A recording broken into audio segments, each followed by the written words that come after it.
នេះជាពំនោលខោលខេត្តបាត់ដំបងដងនោះថ្លែងពីព្រះរាមាគង់មួ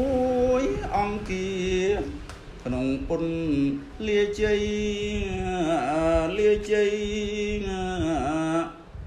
ស្រងាកងើ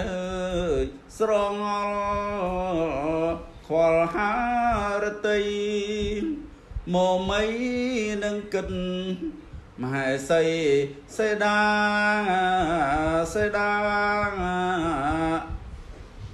គុណមើលអើយរលកបែកកាត្រែងសាន់ខ្លែងឈៀងឆាំវងមកឆាហែបហែលលើយប្រឡែងក្នុងទឹងថ្លាខ្លែងតែរៀមរាសោកាល័យ